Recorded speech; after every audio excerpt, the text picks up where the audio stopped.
Student, आज का जो सॉल्यूशन चैप्टर का टॉपिक 1 ऑलरेडी डिस्कस हो गया। सो उसके बाद जो होगा टॉपिक टू के अंदर पहला जो डिस्कशन होगा कि vapour pressure of pure solvent greater than vapour pressure of solution. उसके बाद जो डिस्कस होगा राउल्ट्स लॉ का दो लॉ है, एक तो है volatile solvent and non volatile solute का। दूसरा जो लॉ होगा वो होगा बोथ सॉल्यूट एंड सॉल्वेंट दोनों ही वोलाटाइल है। ठीक है, राउल्ट्स का दो लॉ हम डिस्कस करेंगे डिटेल्स। उसके बाद जो होगा ideal and non ideal solution. उसके बाद नॉन आइडियल सॉल्यूशन के अंदर पॉजिटिव एंड नेगेटिव डेविएशन। उसके बाद एजियोट्रोपिक मिक्सचर, बहुत इंपॉर्टेंट चैप्टर है, तो ये आज डिस्कशन होगा। तो पहला जो क्वेश्चन होता है कि explain vapour pressure of pure solvent greater than vapour pressure of solution. देखो, इसमें मैंने एक तो प्योर सॉल्वेंट लिया। प्योर सॉल्वेंट मतलब वहाँ पे उसमें कोई सॉल्यूट नहीं है, तो ये जब वेपराइज होके इधर जाएगा, इसमें जब वेपर होगा, वो वेपर ये वॉल के बीच जो प्रेशर क्रिएट करेगा वही होगा वेपर प्रेशर। सो जब प्योर सॉल्वेंट होगा तो इधर में 100% पार्टिकल वेपराइज होगा और इसमें जो वेपर प्रेशर होगा 100% होगा। लेकिन जब सॉल्यूशन है, सॉल्यूशन मतलब सॉल्यूट एंड सॉल्वेंट दोनों है, तो यहाँ पे सोचो कि सॉल्यूट पार्टिकल नॉन वोलाटाइल है। जब ये सॉल्यूट पार्टिकल नॉन वोलाटाइल होगा तो इसमें वेपराइज कौन सा होगा? Only solvent particle. यहाँ पे ओनली सॉल्वेंट पार्टिकल है इसमें, क्योंकि सॉल्यूट पार्टिकल नॉन वोलाटाइल है। इसलिए इसमें जो वेपर प्रेशर क्रिएट होगा ये होगा लेस देन 100%। क्यों? क्योंकि सोचो इसमें प्योर सॉल्वेंट है 100 पार्टिकल, तो इसमें 100% वेपराइज होगा। लेकिन इसमें सोचो सॉल्यूट एंड सॉल्वेंट मिला के 100 पार्टिकल, सोचो जिसमें 90% है सॉल्वेंट पार्टिकल एंड 10% है सॉल्यूट पार्टिकल। ये जो 10% है ये 10% नॉन वोलेटाइल है, इसलिए इसमें जो वेपर प्रेशर है ये वेपर प्रेशर किसके ऊपर डिपेंड करता है? ओनली सॉल्वेंट के ऊपर। क्यों? क्योंकि ये सॉल्यूट पार्टिकल नहीं जाएगा वेपर प्रेशर में। क्यों? क्योंकि ये नॉन वोलेटाइल है। सो सॉल्यूशन में टोटल 100% वेपर प्रेशर नहीं आता है, लेकिन प्योर सॉल्वेंट जब होता है तो 100% यहाँ पे वेपर प्रेशर आता है। तो यही फर्स्ट क्वेश्चन है कि vapour pressure of pure solvent greater than vapour pressure of solution, बहुत इंपॉर्टेंट है। फिर देखो, प्योर सॉल्वेंट का 100% वेपराइज होता है, तो इसमें वेपर प्रेशर 100% होता है। लेकिन सॉल्यूशन में सॉल्यूट पार्टिकल नॉन वोलेटाइल है, इसलिए यहाँ पे जो वेपर प्रेशर आएगा ओनली सॉल्वेंट का आएगा। सो सॉल्यूशन का vapour pressure less than that of pure solvent. तो ये था टॉपिक 2 का पहला क्वेश्चन। उसके बाद देखो राउल्ट्स लॉ। मैंने टॉपिक 1 में हेनरी लॉ किया था। हेनरी लॉ क्या था कि gas in liquid, solubility of gas in liquid था हेनरी लॉ। टॉपिक 2 में हम करेंगे सॉलिड इन लिक्विड और liquid in liquid. Liquid in liquid, ये दोनों होगा राउल्ट्स लॉ। ठीक है, देखो राउल्ट्स लॉ का दो लॉ है, एक होता है volatile solvent, non volatile solute. सोचो इसमें एक तो सॉल्यूशन है जिसमें सॉल्यूट पार्टिकल है, लेकिन ये नॉन वोलाटाइल है, नॉन वोलाटाइल सॉल्यूट। लेकिन ये जो सॉल्वेंट पार्टिकल है ये वोलाटाइल सॉल्वेंट। तब इसमें जो वेपर प्रेशर आएगा, वेपर प्रेशर किसके ऊपर डिपेंड करेगा? ओनली सॉल्वेंट पार्टिकल के ऊपर डिपेंड करेगा। राउल्ट्स का जो लॉ है वो होता है कि vapour pressure directly proportional to the mole fraction. इसको हटाने के लिए P = P0 × X, ये होता है प्योर स्टेट। P0 मतलब प्योर, और ये होता है प्रेशर, वेपर प्रेशर। ठीक है, यहाँ पे देखो, यहाँ पे टोटल प्रेशर क्या होगा? P total, vapour pressure P total = P1 + P2। P1 मतलब सॉल्वेंट का वेपर प्रेशर एंड P2 का मतलब सॉल्यूट का वेपर प्रेशर। ठीक है, लेकिन इसमें देखो सॉल्यूट पार्टिकल नहीं है, इसलिए यहाँ पे P2 नहीं होगा। टोटल वेपर प्रेशर किसके ऊपर डिपेंड करेगा? ओनली P1 के ऊपर। सो इसमें पुट करो, जैसे सॉल्वेंट का vapour pressure equal to pure solvent into solvent का मोल फ्रैक्शन एंड सॉल्यूट का vapour pressure equal to pure solute into solute का मोल फ्रैक्शन। लेकिन तो टोटल प्रेशर क्या होगा P1 प्लस P2 मतलब P1 नॉट इंटू X1। यहाँ पे देखो ये P2 नहीं है, क्यों? क्योंकि यहाँ पे सॉल्यूट पार्टिकल नॉन वोलेटाइल है, सो इसका वेपर प्रेशर ओनली इसके ऊपर डिपेंड करेगा। सो राउल्स का जो पहला लॉ है कि volatile solvent and non volatile solute, so total vapour pressure किसके ऊपर डिपेंड करेगा? ओनली सॉल्वेंट पार्टिकल के ऊपर, ठीक है। हाँ, सो इसका ग्राफ कैसा होगा? सोचो ऐसा, यहाँ पे mole fraction x1 equal to 0, जितना जितना नंबर ऑफ मोल्स इंक्रीज होगा उतना ही number of vapour pressure increase होते जाएगा। नंबर ऑफ पार्टिकल इसमें जितना है उसका वेपर प्रेशर उतना ही ज़्यादा है। तो नंबर ऑफ मोल फ्रैक्शन क्या होता है? मैक्सिमम 0 to 1 होता है। इसलिए देखो x1 जब 0 तब वेपर प्रेशर 0, धीरे धीरे नंबर ऑफ पार्टिकल इंक्रीज होते जा रहा है। x1 इक्वल टू जब 1 मतलब मैक्सिमम होगा तो उसका वेपर प्रेशर क्या होगा? देखो x1 इक्वल टू 1 कैलकुलेट करो, 1 equal to P equal to P1 naught, मतलब यहाँ पे वेपर प्रेशर हो जाएगा P1 नॉट। सो राउल्स का जो पहला लॉ वोलाटाइल सॉल्वेंट और नॉन वोलाटाइल सॉल्यूट, उसका मैथमेटिकल एक्सप्रेशन ये है एंड उसका ग्राफिकल रिप्रेजेंटेशन ये है, ठीक है। उसके बाद देखो दोनों ही वोलाटाइल है, दोनों ही वोलाटाइल मतलब सोचो इसमें ये प्योर सॉल्वेंट है एंड ये सॉलिड पार्टिकल है। तो यहाँ पे दोनों वोलाटाइल मतलब यहाँ पे प्योर सॉल्वेंट भी होगा एंड सॉलिड पार्टिकल भी होगा। तो इसमें जो total pressure equal to P1 plus P2, so इसका जो फॉर्मूला होगा देखो P equal to P1 plus P2, ये है टोटल वेपर प्रेशर, ये है वेपर प्रेशर ऑफ सॉल्वेंट, ये vapour pressure of solute.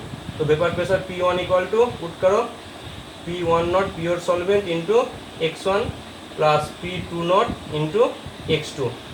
Clear? Raoult's का जो सेकेंड लॉ है, सेकेंड लॉ में दोनों ही वोलाटाइल है, ठीक है। सो इसका मैथमेटिकल एक्सप्रेशन ये। क्लियर? और इसका ग्राफिकल रिप्रेजेंटेशन कैसा होगा? देखो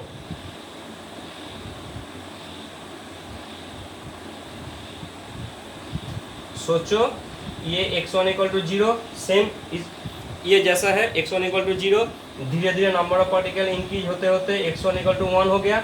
देन क्या होगा? x1 इक्वल टू 1 मतलब P equal to P1 naught. Clear? P1 naught. तो ये है वेपर प्रेशर ऑफ, ये नंबर ऑफ मोल्स एंड ये vapour pressure of pure solvent. जब इसका ग्राफिकल रिप्रेजेंटेशन होगा, इसमें हम सॉल्वेंट के लिया और इसमें सोचो हम सॉलिड को ले रहा है, तो क्या होगा ये ग्राफ? इसमें देखो सॉलिड पार्टिकल जब x2 जब 0 मतलब सॉलिड पार्टिकल शुरू हुआ है, सॉलिड पार्टिकल धीरे धीरे बढ़ते यहाँ पे जब x2 इक्वल टू 1 होगा मतलब मैक्सिमम होगा, तो क्या होगा? P2 equal to P2 naught into X2। जब X2 इक्वल टू 1 होगा तब क्या होगा? P2 equal to P2 not. Clear? So क्या होगा? ये जो ग्राफ होगा ये होगा P2 not. Clear? So Raoult's law का जो पहला लॉ है उसमें देखो graphical representation only pure solvent का है, क्योंकि इसमें सॉलिड पार्टिकल नॉन वोलाटाइल है। लेकिन जब ये दोनों ही जब वोलाटाइल होगा तो उसका ग्राफिकल रिप्रेजेंटेशन ऐसा होगा, प्योर सॉल्वेंट का भी है एंड प्योर सॉल्यूट का भी है। क्लियर? देखो इसमें एक बात है, क्या? देखो मैंने ये सॉल्वेंट का वेपर प्रेशर थोड़ा इसमें से ज़्यादा लिया, क्यों? क्योंकि सॉल्यूशन में सॉल्वेंट का अमाउंट ज़्यादा होता है एंड सॉल्यूशन का अमाउंट सॉल्यूट का अमाउंट लेस होता है, इसलिए सॉल्वेंट का वेपर प्रेशर सॉल्यूट के हिसाब से थोड़ा ज़्यादा। तब ये जो ग्राफ बनेगा, ये जो ग्राफिकल रिप्रेजेंटेशन होगा, याद रखना कि सॉल्वेंट का वेपर प्रेशर ज़्यादा है, इसलिए इसका थोड़ा वेपर प्रेशर थोड़ा ऊंचाई रखना है, ठीक है, बहुत इम्पोर्टेंट है। तो पहला था vapour pressure of pure solvent greater than vapour pressure of solution. Then Raoult's का लॉ मतलब vapour pressure of solvent and vapour pressure of solute. दो लॉ है, एक लॉ में volatile solvent, non volatile solute, मतलब उसका जो टोटल प्रेशर किसके ऊपर डिपेंड करेगा, ओनली सॉल्वेंट के ऊपर। इसके लिए ये मैथमेटिकल फॉर्मेशन एंड उसका ग्राफिकल रिप्रेजेंटेशन ये है। और दूसरा जो लॉ है, सॉल्यूट एंड सॉल्वेंट दोनों ही वोलाटाइल है, मतलब टोटल प्रेशर डिपेंड करेगा बोथ सॉल्वेंट एंड सॉल्यूट दोनों के ऊपर, उसका ग्राफिकल रिप्रेजेंटेशन ये है। ठीक है, बहुत इंपॉर्टेंट है। अच्छा, इसके बाद देखो ये गया राउल्स लॉ। पहला टॉपिक में था हेनरी लॉ, दूसरा टॉपिक में है राउल्स लॉ। राउल्स लॉ का दो लॉ। उसके बाद देखो ideal and non ideal solution. जो solution ideal and non ideal, इसमें क्या करना है, इसका डेफिनेशन करना है। जो सॉल्यूशन राउल्स लॉ ये ओबे करेगा और ये ओबे नहीं करेगा। जो सॉल्यूशन राउल्स लॉ फॉलो करता है वो होता है आइडियल सॉल्यूशन, एंड जो सॉल्यूशन राउल्स लॉ फॉलो नहीं करता है वो होता है नॉन आइडियल सॉल्यूशन। इसका डेफिनेशन लगेगा, क्या क्या लगेगा इसमें, डेफिनेशन, एग्जाम्पल एंड कॉम्पिटिटिव के लिए कैरेक्टरिस्टिक्स। बहुत इंपॉर्टेंट है कॉम्पिटिटिव के लिए, और तुम्हारा बोर्ड का कैरेक्टरिस्टिक्स एमसीक्यू के लिए, ये कैरेक्टरिस्टिक्स एमसीक्यू आता है। मैंने तो आइडियल और नॉन आइडियल सॉल्यूशन का डेफिनेशन बता दिया। एग्जाम्पल किताब से एक बार बहुत अच्छे से करना। और कैरेक्टरिस्टिक्स देखो, कैरेक्टरिस्टिक्स में नॉन आइडियल सॉल्यूशन का डेल्टा भी मिक्स इक्वल टू 0 होता है। मिक्स मतलब सॉल्यूट एंड सॉल्वेंट दोनों को मिला के मिक्सर बनता है, और मिक्सर का टोटल वॉल्यूम 0 होता है नॉन आइडियल में, आइडियल में। एंड नॉन आइडियल में मिक्सर का वॉल्यूम नॉट इक्वल टू 0 होता है। एमसीक्यू में ऑप्शन रहेगा कि डेल्टा भी इक्वल टू 0, डेल्टा भी मिक्स इक्वल टू 0। याद रखना मिक्स होगा, एक्चुअल जो पॉइंट होगा वो होगा मिक्सर को मार्क करना, क्योंकि डेल्टा भी इक्वल टू 0 ऐसे भी एक ऑप्शन रहता है, ये गलत है क्योंकि यहाँ पे मिक्सर होना है।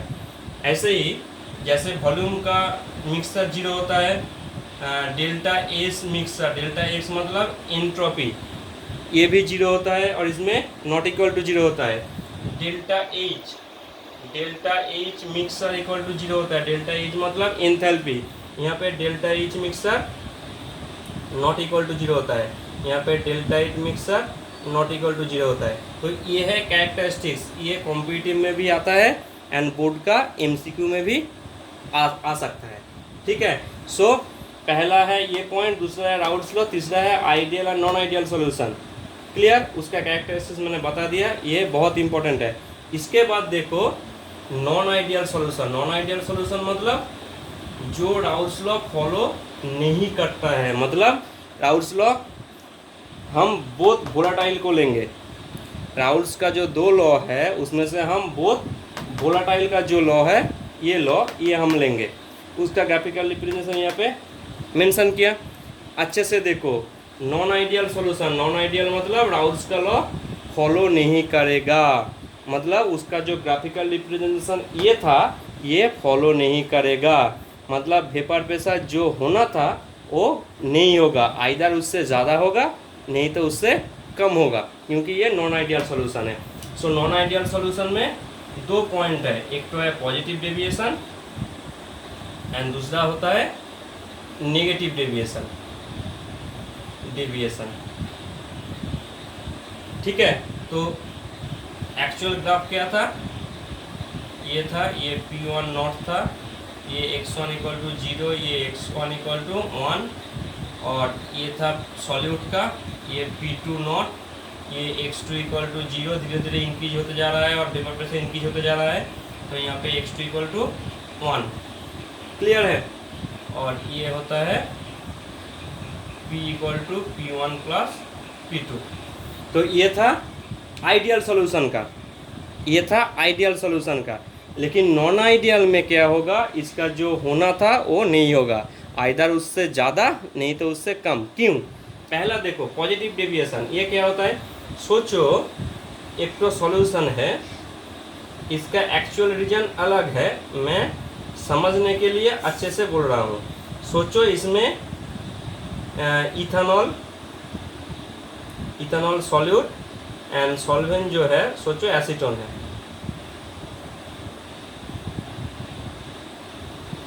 इथेनॉल एंड एसीटोन है, ठीक है। और ठीक है, इथेनॉल और एसीटोन को सोचो, देखो अच्छे से देखना, ठीक है। यहाँ पे जब सॉल्यूशन में है, सोचो ये है ए एंड ये है बी। जब सॉल्यूशन में है तब ये मिक्स कंडीशन में है। जब ये वेपराइज होके यहाँ पे वेपर प्रेशर आएगा तब ये अलग हो जाएगा, ए बॉन्डिंग होगा एंड बी बॉन्डिंग होगा। मतलब यहाँ पे ए एंड बी मिक्स होके है। जब ये वेपराइज होते जा रहेगा तो यहाँ पे जाके ये अलग अलग हो जाएगा। मतलब ए के साथ बॉन्डिंग एंड बी के साथ बॉन्डिंग हो जाए, ये बॉन्डिंग ब्रेक हो जाएगा, ठीक है। ये कॉन्सेप्ट अच्छे से देखो। जब सॉल्यूशन में है, मिक्सिंग कंडीशन में है, वेपराइज होगा तो ये अलग हो जाएगा, उसका इंडिविजुअल बॉन्डिंग हो जाएगा। अच्छा देखो अच्छे से, इथेनॉल मतलब C2H5OH एंड एसीटोन मतलब CH3COCH3। यहाँ पे देखो, जब ये मिक्सर पे है, ये इथेनॉल के साथ एसीटोन का थोड़ा हाइड्रोजन बॉन्डिंग हो सकता है, थोड़ा। इथेनॉल का H के साथ एसीटोन का, ऑक्सीजन का थोड़ा हाइड्रोजन बॉन्डिंग हो सकता है, लेकिन ज़्यादा इफेक्टिव नहीं जब मिक्सर में है। लेकिन जब वो वेपराइज होकर ऊपर जाएगा तो क्या होगा, C2H5OH, ये इथेनॉल दूसरा इथेनॉल के साथ हाइड्रोजन बॉन्डिंग करेगा, ये बहुत स्टेबल है। ये इथेनॉल के साथ दूसरा इथेनॉल, मतलब ए जब होगा इसके हिसाब से जब बॉन्डिंग होगा वो हाइड्रोजन बॉन्डिंग होगा, बहुत स्टेबल है। और एसीटोन के साथ भी एसीटोन का कोई हाइड्रोजन बॉन्डिंग नहीं होगा, लेकिन उसमें एक तो बॉन्डिंग होगा, जो बॉन्डिंग होगा वैन डर वाल्स बॉन्डिंग, वो भी थोड़ा स्टेबल है। लेकिन जब ये सॉल्यूशन में है, इसका हाइड्रोजन बॉन्डिंग उतना इफेक्टिव नहीं है, उतना स्टेबल नहीं है। लेकिन वो जब वेपराइज होके ऊपर जाएगा तब उसका जो इंडिविजुअल बॉन्डिंग है वो बहुत स्टेबल होता है। क्लियर, अच्छे से समझ लो। जब सॉल्यूशन में है उसका बॉन्डिंग ज़्यादा नहीं है, इस टाइप का सॉल्यूशन। जब वो सॉल्यूशन से वेपराइज हो जाएगा उसका इंडिविजुअल बॉन्डिंग ज़्यादा होगा। मतलब जब भी ऐसा कोई सॉल्यूशन होगा जिसमें सॉल्यूशन में बॉन्डिंग से वो जब इंडिविजुअली बॉन्डिंग करता है तो उसका बॉन्डिंग ज़्यादा इफेक्टिव होता है, ज़्यादा स्टेबल होता है, सो वो सॉल्यूशन में नहीं रहेगा, वो वेपराइज होके ऊपर में चला जाएगा। फिर बोल रहा हूँ, जिसमें सॉल्यूशन में जब रहेगा तो उसका बॉन्डिंग के हिसाब से जब वो इंडिविजुअल बॉन्डिंग करता है, वो बॉन्डिंग जब स्टेबल होता है तो उस टाइप का जो सॉल्यूशन होता है उसका वेपर प्रेशर जो होना था उससे थोड़ा ज़्यादा होता है। क्लियर, जब सॉल्यूशन में होगा सॉल्यूशन के हिसाब से उसका जब इंडिविजुअल बॉन्डिंग होगा वो जब ज़्यादा स्ट्रॉन्ग होता है तो उसका वेपर प्रेशर सॉल्यूशन के हिसाब से थोड़ा ज़्यादा होता है, इसलिए टोटल वेपर प्रेशर इंक्रीज हो जाता है। इसलिए इस टाइप का जब सॉल्यूशन होगा तो उसका होगा पॉजिटिव डेविएशन, जो वेपर प्रेशर होना था उससे ज़्यादा होगा। क्यों? क्योंकि वो सॉल्यूशन में बॉन्डिंग अच्छा नहीं है, लेकिन वो जब इंडिविजुअल बॉन्डिंग करेगा वेपराइज होने के बाद तब बॉन्डिंग अच्छा होता है। इसलिए जो वेपराइज होना था उससे ज़्यादा वेपराइज होगा, और ज़्यादा वेपराइज मतलब यहाँ पे वेपर प्रेशर ज़्यादा होगा। सो आइडियल सॉल्यूशन का जो होना था ये होना था, लेकिन नॉन आइडियल में इस टाइप का जब सॉल्यूशन होगा उसका सॉल्यूशन के रिस्पेक्ट से उसका इंडिविजुअल जो बॉन्डिंग वो थोड़ा ज़्यादा स्टेबल है, इसलिए उसका वेपर प्रेशर ज़्यादा है, इसलिए सॉल्वेंट का भी वेपर प्रेशर थोड़ा इंक्रीज हो जाएगा एंड सॉल्यूट का भी वेपर प्रेशर थोड़ा इंक्रीज हो जाएगा। सो टोटल वेपर प्रेशर भी थोड़ा इंक्रीज हो जाएगा। यही है पॉजिटिव डेविएशन, बहुत इंपॉर्टेंट है, इसमें से क्वेश्चन आएगा ही आएगा कि define positive and negative deviation, give example and explain. उसका एग्जाम्पल सब याद रखना, क्योंकि कोई भी एग्जाम्पल देके बोलेगा कि इसमें से कौन positive and negative deviation show करेगा। ठीक है, बहुत इंपॉर्टेंट है। सो जो होना था उससे ज़्यादा होगा। क्यों? क्योंकि वेपर स्टेट में वो जब इंडिविजुअल हो जाएगा वो उसका स्टेबिलिटी ज़्यादा है। सो पॉजिटिव डेविएशन में क्या होता है, ए बी के साथ जो इंटरेक्शन वो less than A and B B interaction, मतलब उसका प्योर स्टेट और उसका इंडिविजुअल इंटरेक्शन ज़्यादा स्टेबल है। क्लियर? ये होता है positive deviation. And negative deviation में क्या होता है? नेगेटिव डेविएशन में होता है, सोचो मैंने एक तो एग्जाम्पल लिया, क्या एग्जाम्पल लेंगे, सोचो एसीटोन एंड क्लोरोफॉर्म, सोचो एसीटोन एंड क्लोरोफॉर्म CH3। इसमें देखो, इसमें जो हाइड्रोजन है ये हाइड्रोजन एसिडिक हाइड्रोजन, इसलिए ये हाइड्रोजन के साथ ये ऑक्सीजन का एक तो बॉन्डिंग होता है, थोड़ा हाइड्रोजन बॉन्डिंग, जब ये सॉल्यूशन में रहेगा इसके साथ थोड़ा हाइड्रोजन बॉन्डिंग होता है। लेकिन ये जब ऊपर में जाएगा तब एसीटोन के साथ एसीटोन का बॉन्डिंग एंड क्लोरोफॉर्म के साथ क्लोरोफॉर्म का बॉन्डिंग।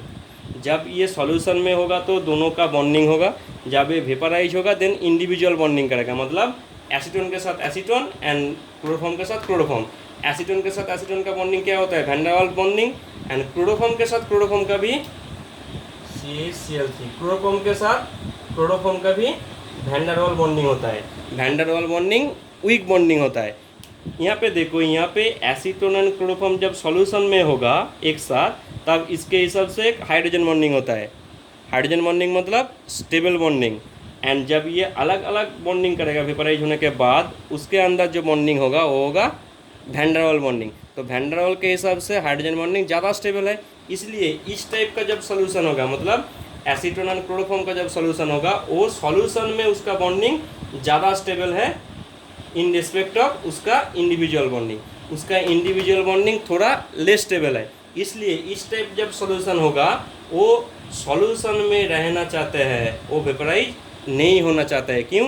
क्योंकि जब सॉल्यूशन में रहेगा तो उसके साथ हाइड्रोजन बॉन्डिंग हो सकता है और वो वेपराइज तब नहीं होगा। इसलिए इस टाइप का जब सॉल्यूशन है तो उसका वेपर प्रेशर, ये सॉल्यूशन का बॉन्डिंग ज़्यादा है, इसलिए जो वेपराइज होना था उससे कम वेपराइज होगा, मतलब वो सॉल्यूशन में रहना चाहता है, वो इंडिविजुअल नहीं जाना चाहता है। इसलिए इस टाइप का जो डेविएशन होता है उस डेविएशन का कहते हैं नेगेटिव डेविएशन। तब ये नेगेटिव डेविएशन में क्या होगा? सॉल्यूशन में जो बॉन्डिंग है AB बॉन्डिंग वो greater than AA and BB bonding होता है। पॉजिटिव डेविएशन में वो ऊपर में जाने के बाद बॉन्डिंग ज़्यादा स्टेबल होता है, इसलिए नीचे वाला AB interaction less than A and BB interaction होता है। लेकिन नेगेटिव डेविएशन में नीचे वाला का बॉन्डिंग अच्छा होता है, इसलिए AB interaction greater than A and BB interaction. Then उसका वेपर प्रेशर क्या होगा? जो होना था उससे कम होगा। क्लियर? आइडियल सॉल्यूशन में ये ग्राफ, लेकिन नॉन आइडियल के लिए उससे ज़्यादा या कम।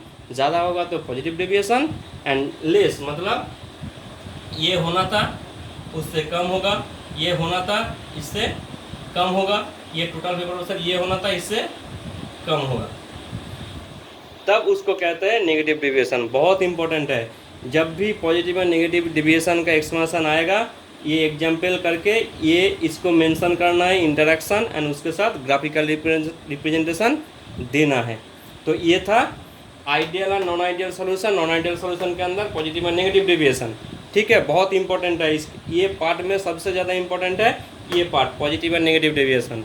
उसके बाद जो है वो होता है एजियोट्रोपिक मिक्सचर। एजियोट्रोपिक मिक्सचर क्या होता है? ये एक ऐसा टाइप का मिक्सचर होता है जो सोचो इथेनॉल एंड वाटर, ये नहीं होता है लेकिन सोचो ऐसे एजियोट्रोपिक मिक्सचर ऐसा होता है उसका बॉइलिंग पॉइंट बहुत नज़दीक होता है। सोचो एक सॉल्यूट का बॉइलिंग पॉइंट 100 एंड सॉल्वेंट का बॉइलिंग पॉइंट होता है 100.1। सो इस टाइप का सॉल्यूशन को हम सेग्रीगेट नहीं कर सकते नॉर्मल प्रोसीड्योर में।